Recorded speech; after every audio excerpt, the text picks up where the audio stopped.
उधर से चलो जी।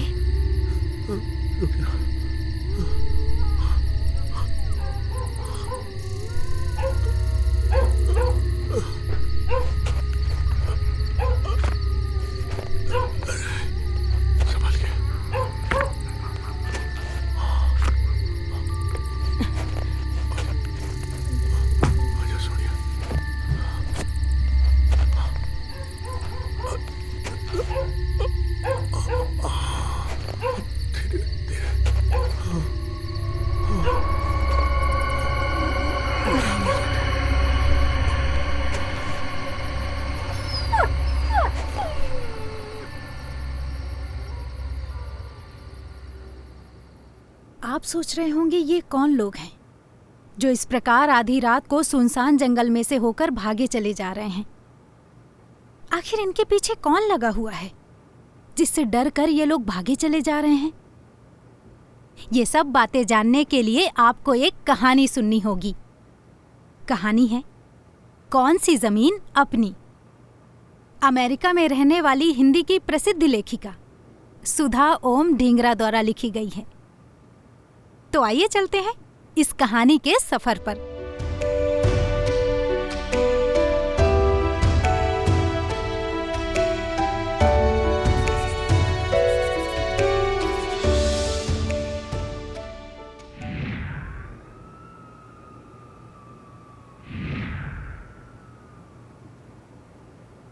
ओए पुत्र, मैंने अपना बुढ़ापा यहाँ नहीं काटना।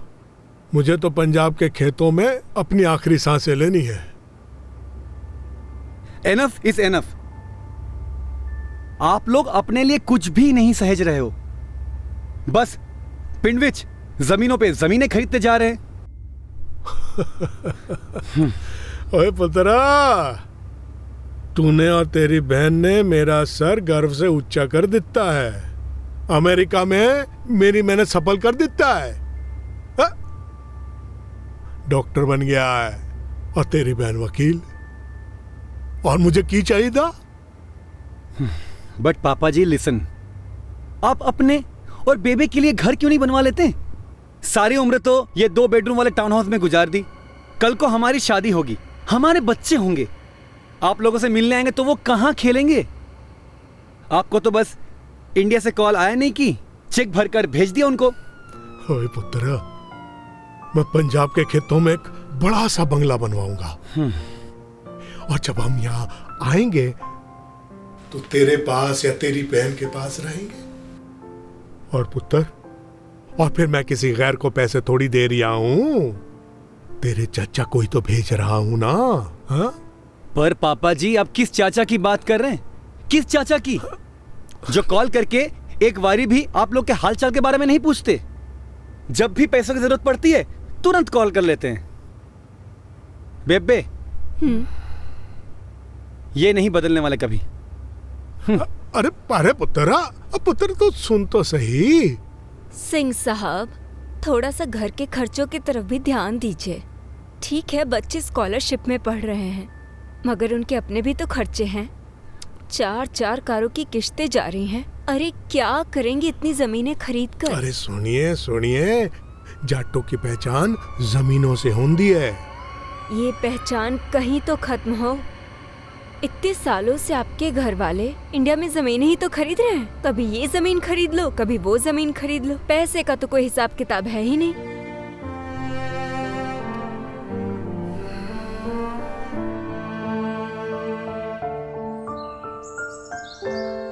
बस यही होता। जैसे ही मनविंदर का पारा चढ़ते देखता, मंजीत सिंह सोडी घर से बाहर दौड़ लगाने के लिए निकल जाता। मगर अगले ही दिन दारजी के नाम पंजाब नेशनल बैंक में एक चेक भेज देता था। जैसे ही दारजी और बेजी की चिट्ठी आती, मंजीत सिंह सोडी नवा शहर पंजाब में अपने भाइयों को जमीनें खरीदने के लिए पैसे भेज देता था।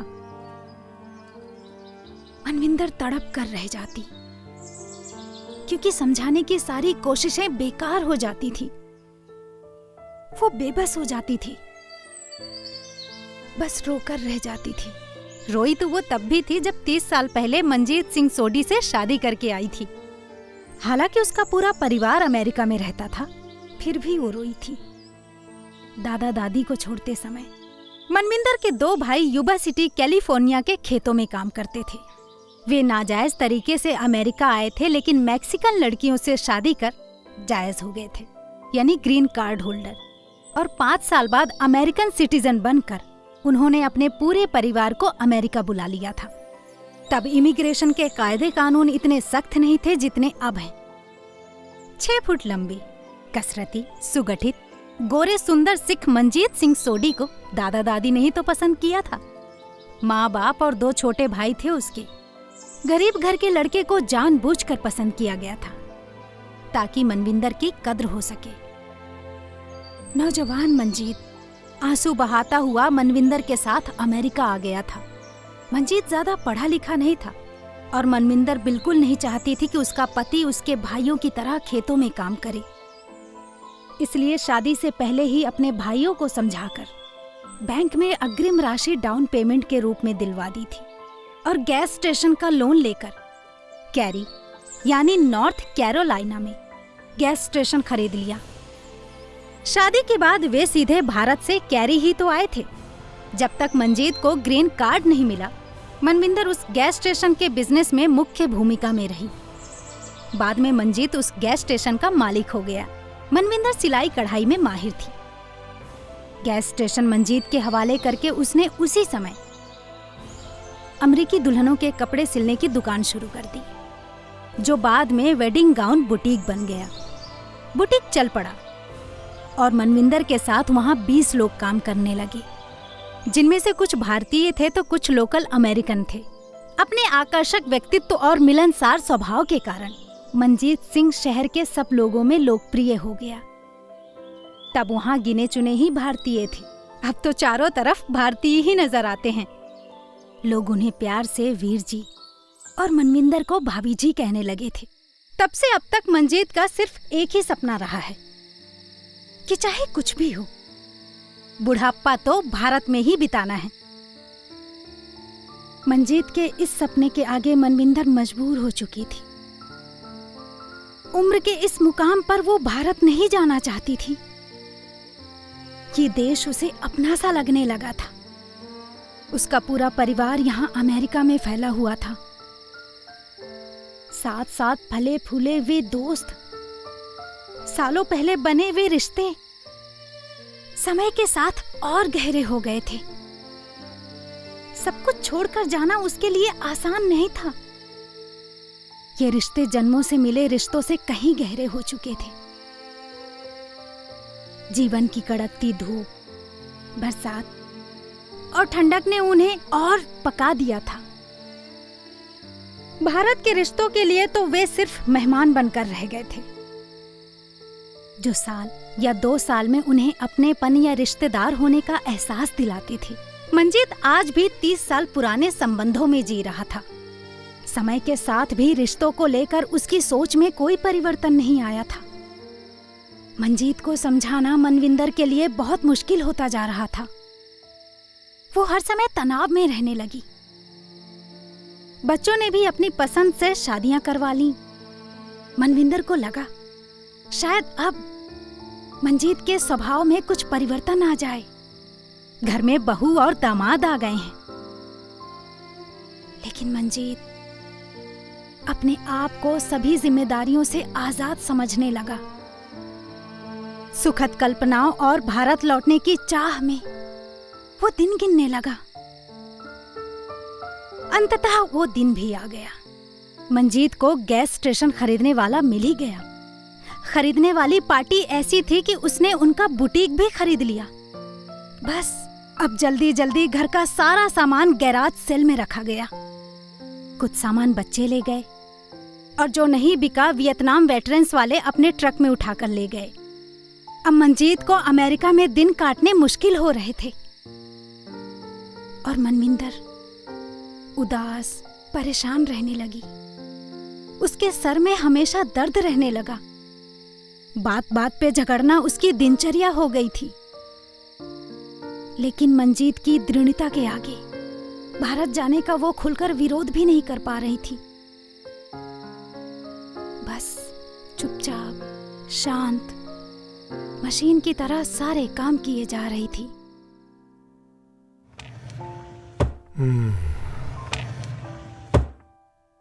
वाह, इन पैसों को जल्द से जल्द इंडिया भेज देता हूं ताकि वो जल्द से जल्द काम शुरू कर दे।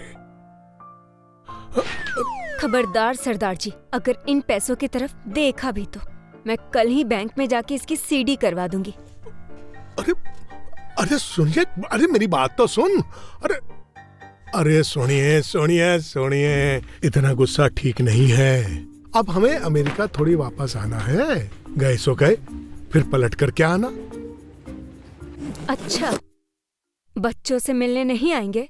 पोते पोतियों के लिए गिफ्ट खरीदने के लिए क्या बच्चों के सामने हाथ फैलाएंगे? हाँ, अरे सुनिए सुनिए सुनिए सुनिए, अब अपने रांझा की बात तो सुन। अब इन पैसों की बच्चों को क्या जरूरत है ना? डॉक्टर और वकील पर तो रब की मेहर होती है ना? और रही बात गिफ्ट की, वो तो हम पंजाब से खरीद कर लाएंगे। अच्छा, तो इन पैसों की जरूरत पंजाब में है, जहाँ पे जमीनों की कीमत आसमान छू रही है। अरे सुनिए सुनिए सुनिए, अरे सुनिए सुनिए सुनिए सुनिए सुनिए, सुन तो सही। अब मान भी जा, भेज देने दे पैसे। अगर आप ऐसी जिद पे अड़े रहे तो आप अकेले ही जाना भारत। मैं यहाँ अमेरिका में ही रहूंगी।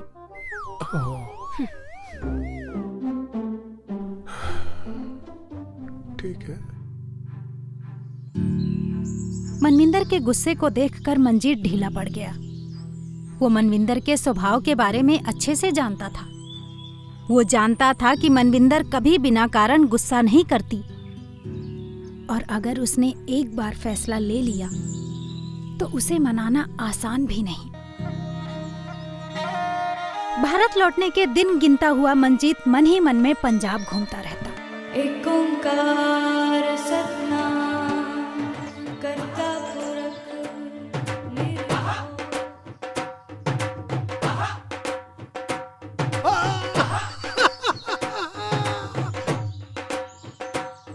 और तीनों भाई गन्ने के खेतों में घूमते और दारजी गन्ने के रस से गर्मा गर्म गुड़ की भेली बनाते, और उस गुड़ को तीनों भाई सूखी रोटी में बड़े प्यार से खाते।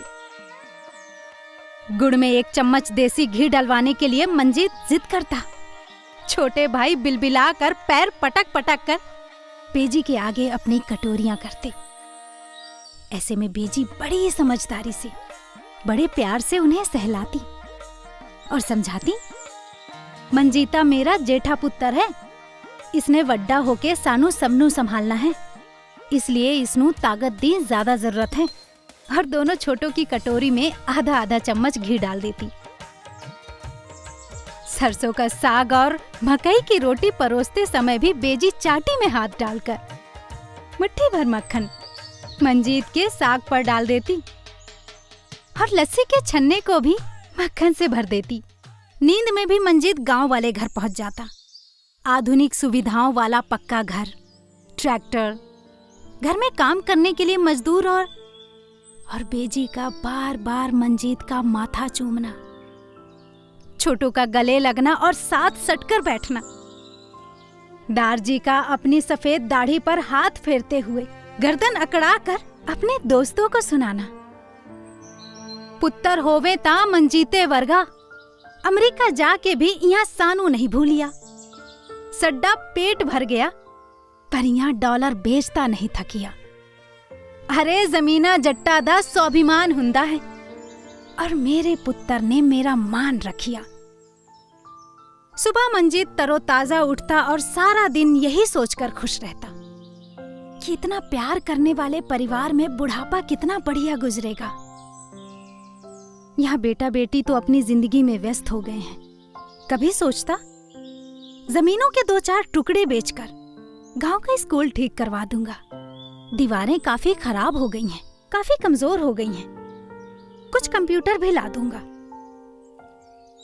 वहाँ गांव के बच्चों को पढ़ाई की सख्त जरूरत है। अगर वो भी पढ़ा लिखा होता तो यहाँ अमेरिका में उसे इतनी सख्त मेहनत नहीं करनी पड़ती। वो भी डॉक्टर, साइंटिस्ट, इंजीनियर बनकर अच्छा जीवन जीता। वहीं मनविंदर कई दिनों से गुमसुम थी। मतलब की बात करती, जितना बोला जाता उतना ही बोलती, इससे ज्यादा कुछ नहीं बोलती थी। टाउन हाउस को बेचा नहीं गया। बच्चों ने जिद करके बड़े तर्क के साथ कि यहाँ हमारा बचपना बीता है, इससे हमारी खूबसूरत यादें जुड़ी हैं। उन्होंने उसे अपने पास रख लिया। फिलहाल टाउन हाउस को रेंट पर चढ़ा दिया गया था। सामान के पैकिंग और किराएदार को सौंपने से मनविंदर बहुत थक गई थी। मंजीत भारत लौटने की बात से ही उत्साहित था। 2 दिन बाद की वापसी है और उसका वहाँ एक एक पल काटना कठिन हो रहा था। उसका मन पंजाब की खेतों की मेढ़ों में झूम रहा था और शरीर यहाँ अमेरिका में। पंजाबी समाज और कुछ दोस्तों ने उन्हें विदाई की पार्टी भी दी, पर मंजीत ने तो सिर्फ औपचारिकता ही निभाई। उसका मन तो यहाँ अमेरिका से उचट चुका था। कैरी से न्यूयॉर्क और न्यूयॉर्क से दिल्ली तक का सफर उसने एयर इंडिया के जहाज में सोकर या फिल्म देखकर काटा। मनविंदर भी थकी हुई थी और उदास भी, इसलिए वो भी सो गई। दोनों की आपस में कोई खास बातचीत नहीं हुई। मंजीत के पास तो मनविंदर की तरफ ध्यान देने का समय ही कहाँ था। वो तो भारत जाने के सुरूर में इतना मस्त था कि उसे एहसास ही नहीं हुआ कि मनविंदर किस तकलीफ से गुजर रही है। वो फिल्म देखकर सो गया। कुछ देर बाद मनविंदर को प्यास लगी और उसकी आंखें खुल गई। उसने एयर हॉस्टेस से पानी मंगवाया और साथ की सीट पर बच्चों की तरह बेखबर सोए मंजीत को अपलक निहारती रही। इसके प्यार की खातिर वो गृहस्थी की तकली पर सुतती रही, पर कभी उफ तक नहीं की। अब तो उसकी भावनाएं ही अटेरनी पर चढ़ गई हैं। वो बस अटेरी जा रही है और इस आदमी को खबर भी नहीं। आदमी अपनी धुन में इतना बेखबर कैसे हो सकता है? जिससे प्यार करता है उसकी अग्नि परीक्षा लेते हुए उसका दिल क्यों नहीं दुखता? दादी कहती थी, आदमियों की जिद बच्चों सी होती है। औरतें उन्हें प्यार से मना लेती हैं, पर यहाँ तो प्यार, गुस्सा कुछ काम नहीं आया। सोच ने मनविंदर का सर भारी कर दिया। थकान शरीर को ढीला करने लगी। नींद हावी हो गई। उसने सिरहाना उठाया, जहाज की खिड़की से टिकाया, पैरों को छाती से लगाकर, कुर्सी पर गठरी सी बनकर, सिरहाने पर टेक लगाकर कंबल ओढ़कर सो गई। जैसे ही जहाज ने इंदिरा गांधी एयरपोर्ट का रनवे छुआ, मंजीत की आंखों में आंसू आ गए। 30 वर्षों की कैद से छूटकर आ रहा हूं, कहते हुए नैपकिन से उसने आंसू पोंछ लिए। मनविंदर खिड़की से बाहर एयरपोर्ट की चहल पहल देखती रही। कस्टम की औपचारिकता पूरी करने के बाद जब सरदार मंजीत सिंह और बीबी मनविंदर कौर एयरपोर्ट से बाहर निकले, तब भतीजों ने फतेह बुलाकर स्वागत किया। मंजीत बाग बाग हो गया। 2 भतीजे वैन लेकर आए थे, क्योंकि दिल्ली से नवा शहर जाने में 5 घंटे लगने हैं।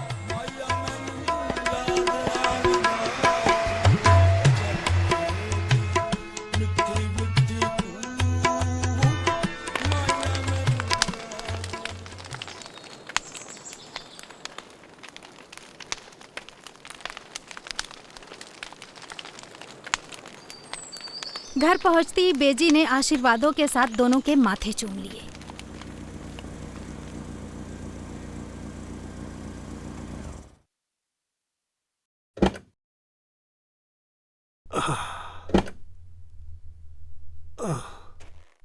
सड़िए।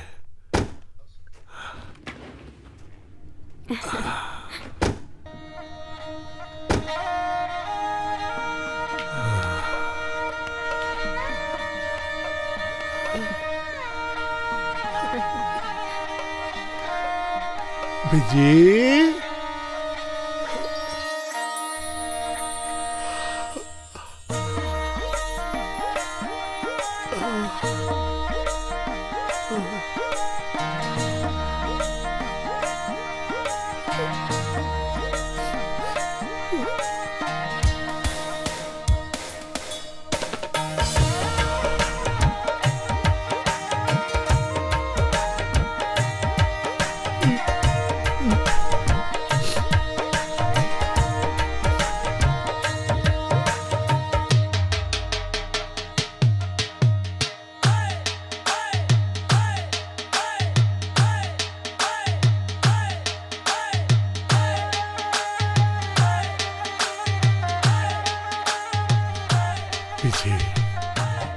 घर के ऊपरी मंजिल पर एक कमरा खाली करके उनका सामान वहीं रख दिया गया। जल्दी जल्दी खाना खिलाया गया। रसोई भतीजों की पत्नियों के हवाले थी, जो काम को जल्दी जल्दी समेटने और निपटाने में लगी हुई थी। उनकी बेचैनी साफ नजर आ रही थी। आधी रात में मनविंदर वॉशरूम जाने के लिए जब नीचे गई तो मंजीत भी उसके साथ गया, क्योंकि ऊपर कोई वॉशरूम नहीं था। नई जगह और घना अंधेरा था और वो जानता था कि मनविंदर अंधेरे से बहुत डरती है। उसने मनविंदर के कंधे पर हाथ रखते हुए कहा, ओए मेरी हीरे, कुछ दिन और तकलीफ सह ले। मैं तुझे इससे बड़ा और अच्छा घर बनवा के दूंगा। तूने बहुत साल इंतजार किया है। मनविंदर ने कुछ नहीं कहा, बस गहरी सांस ली और चुप रह गई। दूसरे दिन मंजीत भाई भतीजों के साथ खेतों में चला गया, गांव और आसपास की अपनी जमीनें देखने।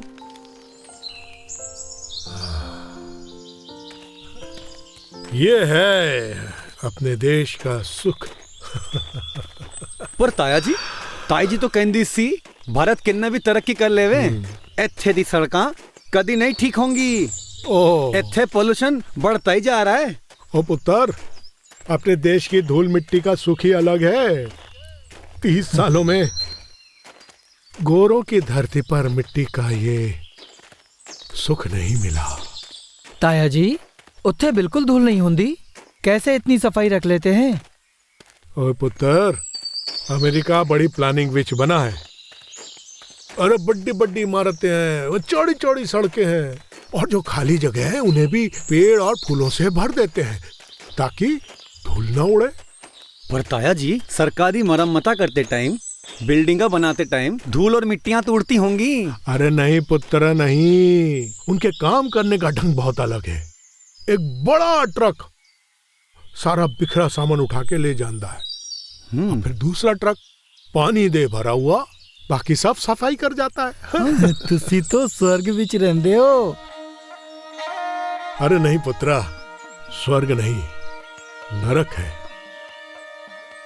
अमेरिका भी सब बेरंगी बेढंगापन है, और अपनी धरती में सच्चाई है, रस है अपने देश में, है कि नहीं? हाँ?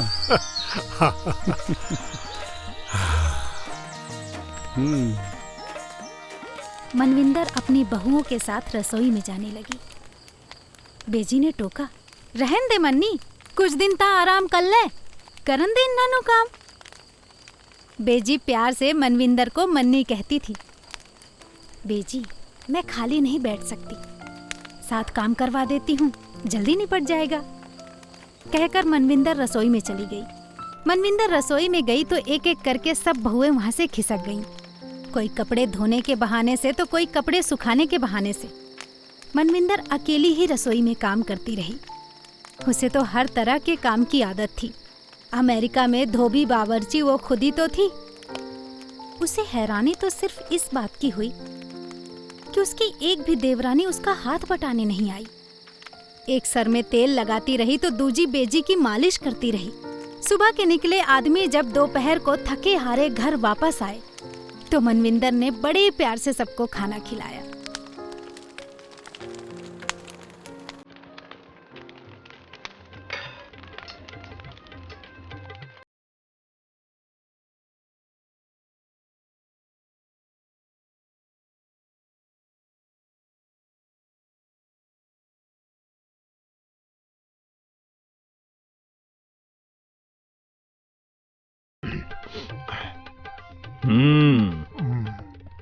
वाह गुरजार जी, बीजी दी रसोई याद आ गई। सच गल करूं, आपकी देवरानी किसी काम दी नहीं सी। ऐसे नहीं कहंदे वीरा, घर की लक्ष्मी को, घर की औरतें घर की लक्ष्मी होंदी है। सुनो परजाई जी, प्राजी आप बताइए, कितने दिन रहने का इरादा है इस बार? और इस बार हमेशा के लिए आए हस्सी, अमेरिका छोड़ देता।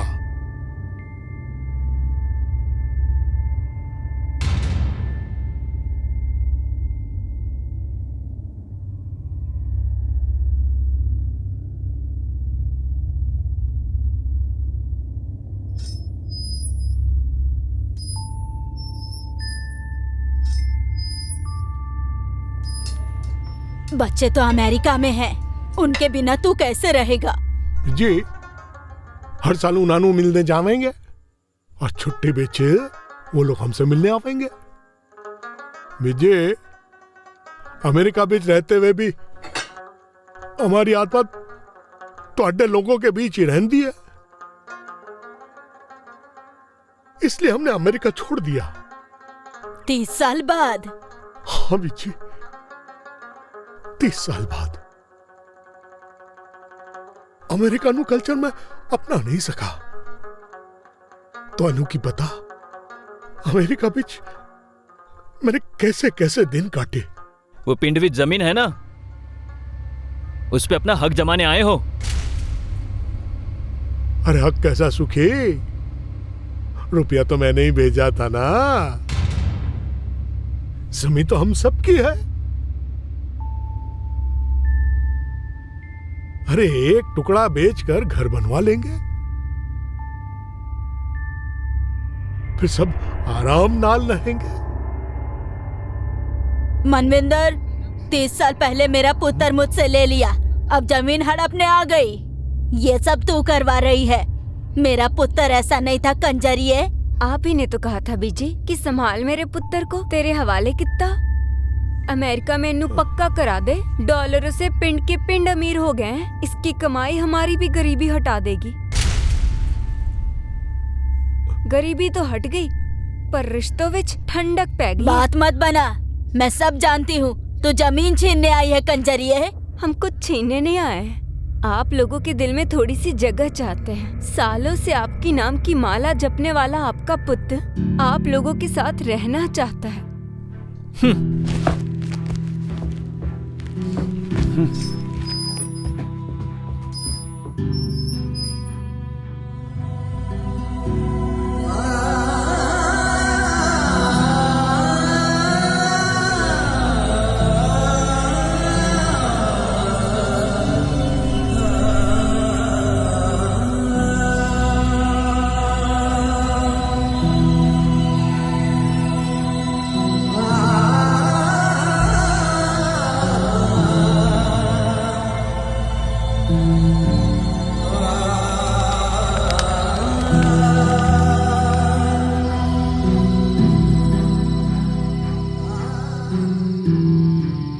कुछ दिन मंजीत और मनविंदर के लिए बहुत तकलीफ भरे रहे। सबने उनसे बोलचाल बंद कर दी थी। मंजीत अपने ही घर में अजनबी बन गया था। वो घर जिसके लिए वो अपना सब कुछ छोड़कर आया था। मनविंदर का गुस्सा मंजीत की बेबसी देखकर शांत हो गया था। वो उसके लिए चिंतित हो उठी। परिवार के प्रति उसकी भावनाएं मनविंदर से छिपी हुई नहीं थी। वो जानती थी कि वो अपने परिवार को कितनी शिद्दत से चाहता है और उनके इस व्यवहार ने, इस बेरुखी ने उसे भीतर तक तोड़ दिया था। वे दोनों खुद ही खाना बनाते, अकेले खाते, सब उनसे कटे कटे और दूर दूर रहते। मंजीत अब भी अपनी पुरानी बेजी और भाइयों के सपने देखता। सपना टूटने के बाद पूरी रात करवटें बदलते हुए निकाल देता। उसे मानसिक तनाव होने लगा था। वो स्वीकार नहीं कर पा रहा था कि माँ, बाप, भाई इतना कैसे बदल सकते हैं। उन्हीं जमीनों ने रिश्ते बांट दिए थे जिन पर मंजीत ने सारी उम्र मान किया था। मन और बुद्धि में संघर्ष चल रहा था। कभी मन अर्जुन बन रिश्तों की दुहाई देता, तो कभी बुद्धि कृष्ण बन हक की लड़ाई को प्रेरित करती। अगर रिश्ते आंखों पर पट्टी बांध लें तो उन्हें खोलना ही पड़ेगा। उसके अंदर महाभारत का युद्ध चल रहा था। भावनाएं कौरव बने रिश्तों के व्यवहार को समझ नहीं पा रही थी। उसका कसूर क्या था? रिश्तों को हद से ज्यादा चाहना? क्या उस चाहत में सब कुछ भूलकर खुद को मिटा डालना? संबंधों के लाक्षागृह के जलने से अधिक वो परिवार के बदलते मूल्यों से आहत हुआ था। मंजीत एक रात पानी पीने उठा तो नीचे के कमरे में उसे कुछ हलचल महसूस हुई। पता नहीं क्यों उसे कुछ शक सा हुआ। बीजी, मेरी गल सुन। मंजे तेनू समझा बुझाकर वापस भेज दे, वरना हम किसी से बात कर चुके हैं। ਉਹ ਪੁਲਿਸ ਦੇ ਨਾਲ ਸਾਠ ਗਾਂਠ ਦੀ ਆਪਣੀ। पुलिस इस केस ਨੂੰ ਐਵੇਂ ਬਣਾਏਗੀ ਕਿ ਇੱਥੇ ਆਏ ਐਨਆਰਆਈ की पुरानी दुश्मनी चलते कत्ल विच दसना है। इस दे विच केस कमजोर पाएगा और रफा दफा हो जाएगा। ऐसी व्यवस्था की है बीजी कि एक भी सुराग ना मिलेगा, फिर चाहे अमृता की सरकार आकर ढूंढे। मंजीते मानेगा नहीं। तुम लोगों को जो ठीक लगे वो करो।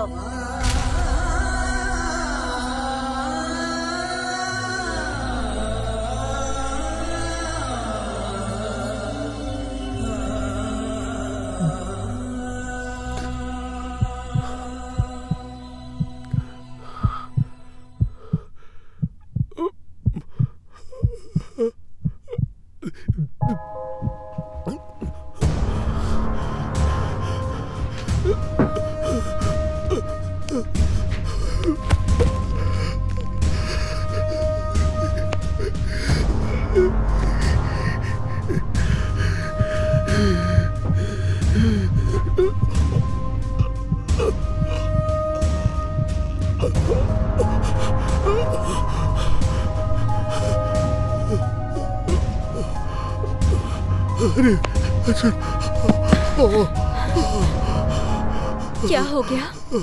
आपकी तबीयत ठीक नहीं है? दिल में दर्द हो रहा है, डॉक्टर को बुलाऊं?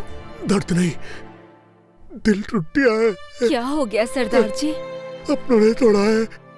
जो कुछ सुना है, अगर वो सच है तो यकीन नहीं होगा। क्या हो गया? क्या हो गया? क्या सुन लिया आपने? ना कुछ सुनना है ना कुछ जानना है। सामान चुको, चल तो। सरदार जी, आपकी तबीयत ठीक नहीं है। कहाँ जाएंगे इतनी रात को?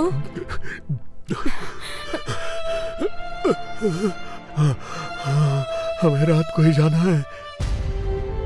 80 अभी नहीं गए तो कभी नहीं जा पाएंगे। कभी नहीं जा पाएंगे। मनु, अपनी चिंता नहीं है, मुझे तेरी और तेरे बच्चों की चिंता है। चल सरदार जी, ले चल मैनू यहाँ से, ले चल मैनू मैं यहाँ आपके से। साथ हूँ, चिंता मत करो, चिंता मत करो, चिंता मत करो, मैं आपके साथ हूँ। मैं समझ गई हूँ आपने क्या सुना है। अच्छा हुआ आपने अपने कानों से सुन लिया। मैंने तो बहुत पहले ही से अंदाजा लगा लिया था। मैंने पहले ही ये अंदाजा लगा लिया था। चलो चलो चलते हैं यहाँ से। हाँ, समझ चुका चलता।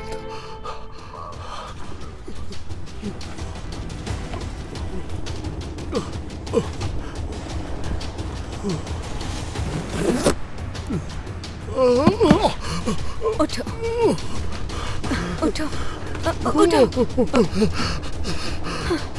चलो।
आराम से सरदार जी, बैठ जाइए, यहाँ बैठ जाइए थोड़ी देर। बैठ जाइए, बैठ जाइए।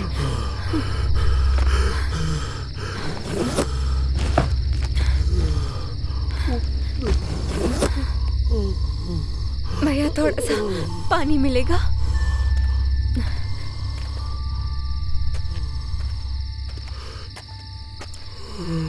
सब ठीक हो जाएगा।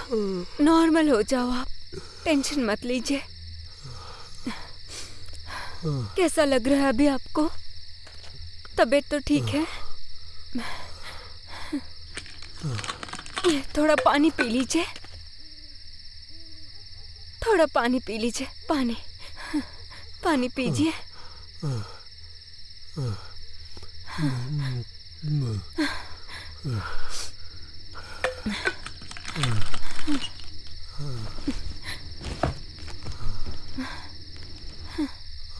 चिंता मत करिए, थोड़ी देर में हम लोग सड़क के पास पहुंच जाएंगे। वहां कोई ना कोई साधन मिल ही जाएगा हमें आगे तक जाने के लिए।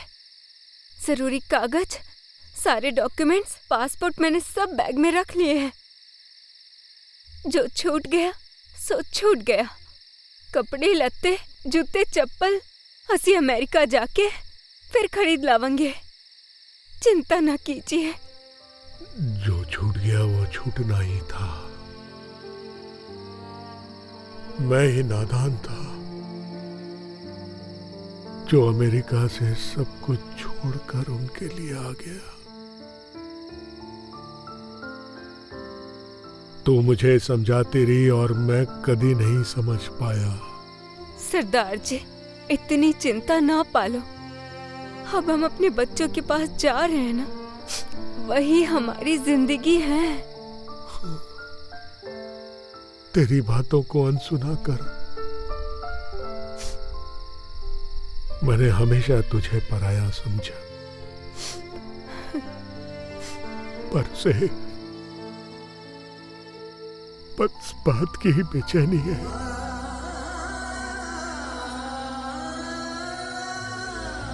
उस जमीन को मैं कभी अपना नहीं पाया और इस जमीन ने मुझे ठुकरा दिया। समझ नहीं पा रहा हूं आखिर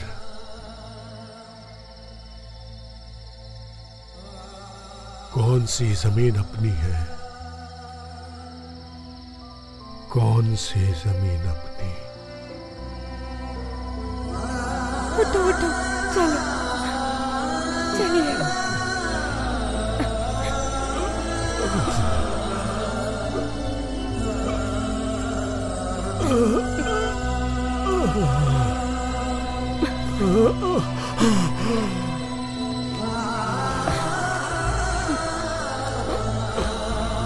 चलिए।